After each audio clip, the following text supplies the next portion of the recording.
자, 경제 현안을 보다 쉽게 풀어보는 경제 읽기 시간입니다. 다양한 경제 이슈들 김광석 한양대학교 경영교수와 함께 짚어보겠습니다. 어서 오십시오. 네, 안녕하세요. 예. 간밤 미국 FOMC의 금리 발표 얘기부터 좀 해보겠습니다. 네. 11월 FOMC의 선택은 동결이었습니다. 그렇습니다. 일단 시장의 전망대로 두 차례 연속 금리를 동결한 것인데 일단 결정의 배경부터 좀 짚어보죠. 일단 기준금리를 추가적으로 인상하지 않은 이유는 네.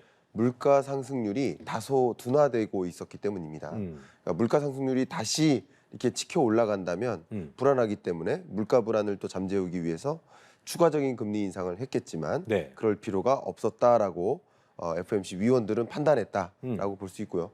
두 번째 더 중요한 것은 결과적으로 이 기준금리를 인상해서 만들어낼 그 시장 상황은 시중금리의 상승입니다. 기준금리를 인상해서 시중금리를 끌어올리려는 것이 이 통화정책 기조인데 기준금리를 인상하지 않아도 다른 외재적인 요인으로 시중금리가 올라갔기 때문에 예. 10년물 국채금리와 같은 이 장기금리가 이미 올라갔기 때문에 이미 통화정책 기조가 긴축적으로 작용되고 있었습니다. 그래서 추가적인 기준금리 인상이 상대적으로 필요 없어진 것이다라고 해석해 볼 수 있겠습니다. 그러니까 상황이 좋아서라기보다는 다른 것 때문에 금리를 올리지 않아도 다른 것 때문에 뭐 시중금리가 올라갔기 때문에 네. 굳이 이것까지 할 필요가 없었다. 뭐 그렇습니다. 이런 거라고 좀 해석을 해야 될까요? 그렇습니다. 그러니까 기준금리를 추가적으로 인상할 필요가 없이 이미 시중금리가 올라가 있었기 때문이다. 이렇게 해석할 수 있습니다. 알겠습니다. 자, 12월에 또 한 번의 FOMC가 예정돼 있긴 합니다만 네. 사실 이제 FOMC 회의 때마다 저희가 관심이란 것은 뭐냐면 금리의 방향성보다는 네. 언제부터 인하가 시작될까 또 네. 경기 전망에 대한 파월 의장의 톤, 네. 앞으로 어떨 것이다 이 톤인데 네. 일단 시장은 어제 간밤에 파월의 이 톤에 대해서 매파적 톤이 아닌 비둘기파적으로 해석을 하면서 일단 긍정을 해석을 했거든요. 어떻게 네. 들으셨어요? 일단은 기자회견 중에 저도 기자회견을 쭉 들어봤습니다만 여러 질문에 대해서 답변을 하면서 추가적인 금리 인상이 필요 없을 수도 있다라는 것을 유축해 만드는 그런 뉘앙스의 표현들을 많이 했습니다. 단언적으로 얘기하지는 않았고요. 그렇죠? 예, 그렇죠. 그렇죠. 상방은 항상 열려 있는 겁니다. 그러니까요. 어떤 물가 상황에 따라서. 네. 근데 또 한 가지 중요한 포인트는 기준금리 인하를 고려할 시점은 아니다. 그러니까 금리 인상 가능성은 살포시 열어두는 듯 표현을 했지만 기준금리 인하는 전혀 불가능하다라고 표현한 것이고요. 어쨌든 미국 물가 상승률이 3%대를 유지하고 있기 때문에 네. 목표하는 물가 2%, 그 수준에 부합하지 않기 때문에 기준금리 인하를 단행하는 것은 너무나 섣부른 것이다. 그래서 충분히 물가가 잡히는지 여부를 지켜보면서 금리 인하 여부를 고려할 것이다. 그래서 당장 금리 인하는 없을 것이다. 이렇게 정리할 수 있겠습니다. 궁금했던 건 시장이 이제 비둘기파적으로 해석을 하면서 미국 시장도 좋았는데 네. 증시가 좋았는데 궁금한 것은 미국의 경기 상태가 우리 항상 그 얘기했잖아요. 약침체가 오는 게 가장 좋다. 금리 인하를 내릴 수 있는 좋은 컨디션인데 그렇습니다. 이게 지금 어제 발언에서는 예전에 솔리드, 그러니까 견고한 것보다 스트롱으로 왔기 때문에 네. 그럼 더 경기가 좋은 거야? 그러면 네. 금리 이거 내리긴 올려야 되나? 이렇게 해석할 수 있어서 저는 사실 그거를 매파적으로 봤는데 그건 또 아니었더라고요. 그거 어떻게 해석해야 돼요? 3시에 딱 일어나자마자 성명서를 보았고요. 지난 9월 FOMC 성명서와 이번 11월 FOMC 성명서를 비교해 보니 스탠스가 많이 바뀐 것. 그러니까 FOMC 위원들이 현재 미국 경기를 판단하는 그 표현에 있어서 표현이 굉장히 많이 바뀐 게 뭐냐면 지금 미국 경기가 괜찮다, 스트롱하다. 그러나 이게 3분기까지 강했다. 아, 이런 3분기까지. 표현이 있었습니다. 그랬군요. 3분기까지 강했고 제한적이었군요. 사실 소비 지출이 굉장히 많이 증가했는데 소득 증가율을 넘어섰었어요. 그 이유는 소위 초과 저축을 많이 활용한 것입니다.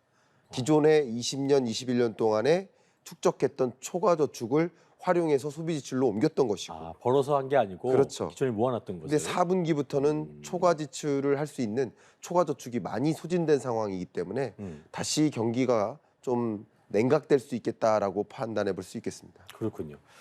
자, 연준이 어쨌든 두 차례 금리 동결을 네. 했습니다. 파월의 발언을 고려해 본다면 이번 달 우리 금통이 있잖아요. 네. 한일이 동결 기조를 유지했기 때문에 우리도 이제 그러니까 한은은 연준이 동결을 두 차례 했기 때문에 우리는 계속 동결해 왔고 그렇습니다. 계속 그 기조 이어갈까요? 네, 현재로서는 네, 그렇습니다라고 답변을 좀 드려보고 싶습니다. 네.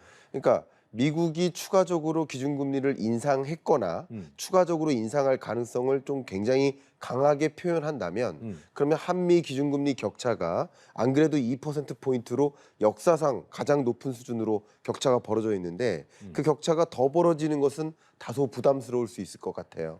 그런 면에서 미국이 추가적인 금리 인상을 안 할 것이다라고 유축해 만든다면 그러면 추가적인 한국은행의 기준금리 인상도 상대적으로 필요 없어진 것이다라고 위원들은 생각하지 않을까 이렇게 판단해 보겠습니다. 그렇군요.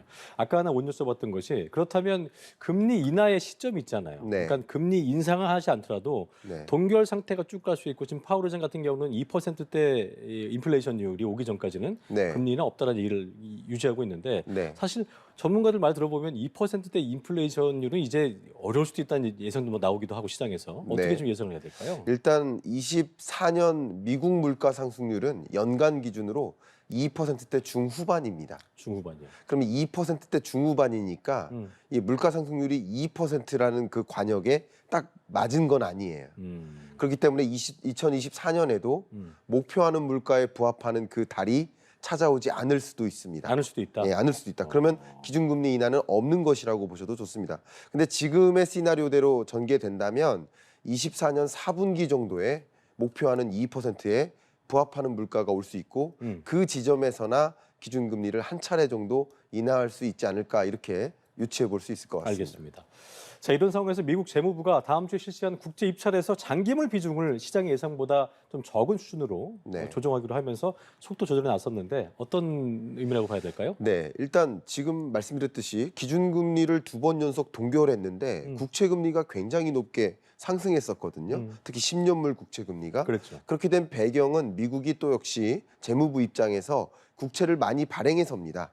국채 발행량이 늘어나면 국채 가격이 떨어지고 국채 금리가 올라가는 거거든요.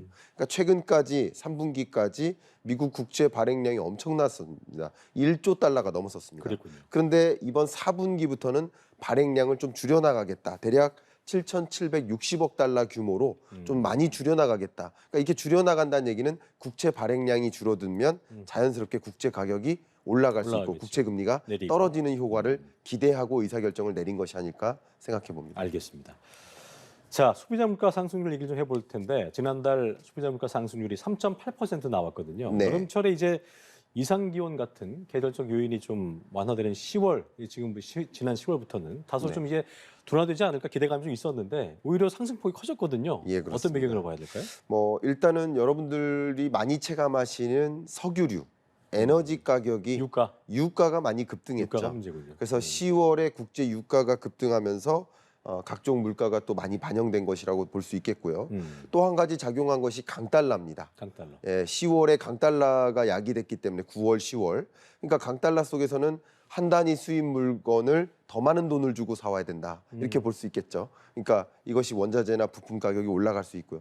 가장 지독하게 물가가 오른 부분은 바로 농산물 가격입니다. 10월 농산물 가격이 13.5%나 상승했기 때문에 이것은 29개월 만에 최고치로 상승한 것이거든요. 그렇게 농산물 가격이 치솟으면서 그게 또 장바구니 물가나 생활 물가, 우리의 체감 물가를 더 가혹하게 만드는 상황 아닌가 생각합니다. 그렇군요.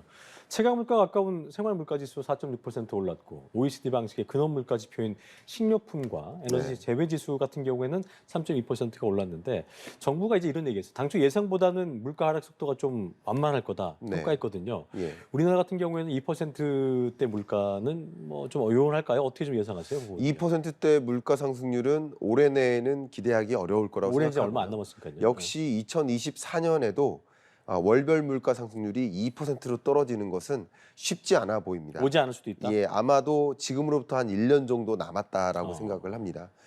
그리고 이렇게 물가가 치솟으니까 서민들이 엄청 힘들겠죠. 그러니까요. 어제 기자회견에서 파월 의장의 한 발언이 매우 인상적이었는데 이런 고물가는 물가를 왜 잡으려 하느냐라는 종류의 기자의 어떤 질문에 대해서 이렇게 고물가는 서민에게 엄청나게 삶의 질을 떨어뜨리는 요인이 된다. 고물가 상황에서 삶의 질이 너무 떨어지고 소비 맞아요. 여력이 줄어들고 너무나 고통스럽다. 그렇기 때문에 이런 물가를 안정화하기 위해서 우리도 추가적으로 노력을 집중해야 되지 않을까 하는 생각을 갖고 있습니다. 예. 자, 고물가가 그만큼 서민들한테 고통을 주신다 말씀하셨는데 이렇게 이 고물가 상황이 이어지고 있는 상황에서 김장철이 또 다가오고 있거든요. 네. 추운 겨울을 대비한 서민들의 걱정이 좀 커지는 상황인데 정부가 이제 이런 대책을 내놓았습니다. 김장철 주요 재료 먹거리 가격 안정 대책에다가 주력하겠다 이런 계획을 발표했는데요. 네. 실효성을 좀 끝으로 짚어볼까요? 뭐 실효성이 없다라고 볼 수는 없습니다. 어쨌든 김장 재료와 관련해서 지금 식료품 물가, 농산물 가격이 다 올라가고 있고요. 또 기후 변화 문제, 글로벌 기후 변화 문제, 엘니뇨 현상, 이상 기온 현상 때문에 이 각종 농산물 원자재 가격, 밀, 콩, 옥수수 이런 각종 원자재 가격이 다 오르고 있는 추세입니다. 예. 그렇기 때문에 김장을 준비하는 여러 우리나라 가구가 또 김장 소재를 준비한 뭐 젓갈이나 고춧가루나 다 수입 품목들이 많이 있거든요. 그렇죠. 배추나 그 안에 들어가는 각종 소재들 이런 가격들이 급등할 수 있기 때문에 일시적으로라도 지금 이 순간에 이 김장 소재 재료 공급을 많이 늘려서 공급 부족한 현상을 나타나지 않도록 만들고 공급량을 지속적으로 늘려나감으로써 김장 준비를 하는 이 가구들의 이 부담을 또 줄여주기 위한 노력을 해야 되는 순간이 아닌가 생각합니다. 알겠습니다. 여기까지 경제읽기 김광석 교수와 함께했습니다. 오늘 말씀 고맙습니다. 감사합니다. 예.